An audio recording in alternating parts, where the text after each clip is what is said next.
Hello everyone, it's Seth, probably better known as Saffron Olive, and it's time for another Instant Deck Tech. So as you know, Wednesday means it's Wildcard Wednesday here in Instant Deck Land, and today we have a deck that's not only wild, but super budget for Modern. 91 bucks, 37 ticks, so a super cheap, super wild deck, and that is Mono Green Land Destruction. Recently played by Michael Nelson to a top 8 finish in an SCG Modern IQ, so congrats to Michael on a super sweet, super budget deck. A quick reminder before we break down Mono Green Land Destruction for Modern. If you enjoy this deck and you'll want to see it made into videos, take a minute, click the like button, the subscribe button, leave a comment, anything you can do to support your deck, because whichever deck is most popular gets a shot at being made into videos next week. So, Mono Green Land Destruction, based around ramping into some land destruction spells really quickly. So we start off with the ramp package, Arbor Elf and Utopia Sprawl. So most of our land destruction starts at 4 mana or even 5 mana. Arbor Elf plus Utopia Sprawl with our best draws let us cast a 4-drop on turn 2. So that means on the play, we play, let's say Arbor Elf, opponent plays a land, then we play Utopia Sprawl off of a second land, tap, untap, 4 mana, blow up our opponent's first land. They got no lands going on. We have a ton of mana on the battlefield ready to just take over the game. So the super quick ramp package is key to the deck. We also have a couple of slower ramp plans, just in case. We only have 20 lands in the deck, so we really need our ramp. Elvish Mystic, just 1 mana, add a mana, helps us get to that special 4 mana slot quicker. And then Sakura Tribe Elder goes from 2 up to 4, again getting us to our land destruction spells as quickly as possible. So how are we blowing up lands with all this mana we're making? We start with Movani, Acid Moss, and Reclaiming Vine. So basically, Acid Moss, 4 mana, blow up a land, we get to tutor a land out of our deck, which we don't really have too many really big expensive finishers, but getting a land out of our deck doesn't hurt. It increases our chances of drawing more land destruction, drawing more good cards. Reclaiming Vine has a nice upside of being able to hit artifacts and enchantments as well, so main deck just kind of stick it to Lantern Control or a Worship or something along those lines.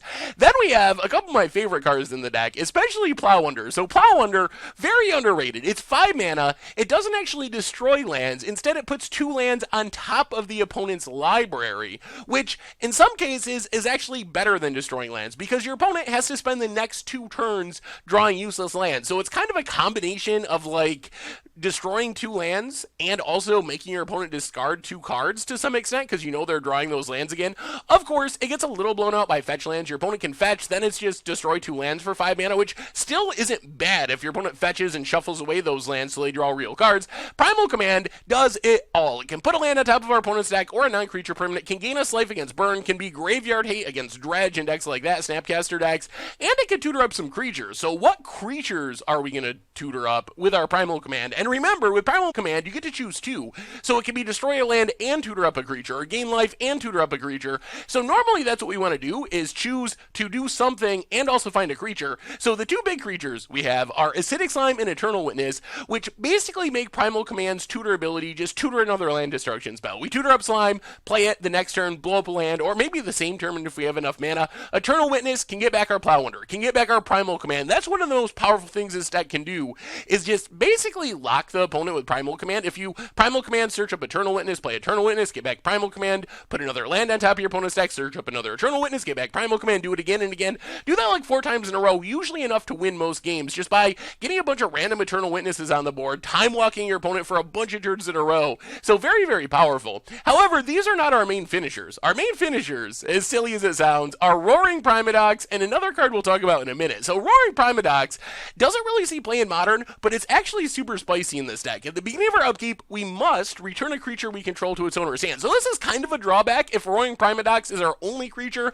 it's got to bounce itself over and over again. However, if we have an Eternal Witness, we just hard lock our opponent with our Primal Command. Keep bouncing Eternal Witness, playing it, getting back to Primal Command, putting lands on top of our deck, or with Plowunder, or Land Destruction. Acidic Slime, just 1 card combo, bounce it, replay it, blow up a land, bounce it, replay it, blow up a land. Our super sweet way for finishing the game, though, is Cloud Thresher. So once we get Primadox going, we actually could be like the Green Burn deck, where we just keep bouncing and replaying Cloud Thresher, and it's dealing 2 damage to our opponent, and to us, but to our opponent, we're getting a little extra damage, so we can just kill our opponent with direct damage with Cloud Thresher. Plus, Cloud Thresher, just massive. It has flash, it has reach, it's a 7/7 for just 6 mana. It deals with a bunch of flyers, which would be a weakness to this deck, like Lingering Souls. So a really, really super sweet finisher. But I mean, the other win condition is just blowing up all the lands so the opponent concedes. That will happen a reasonable amount of the time too, but we do have the creatures to get it done if we need to.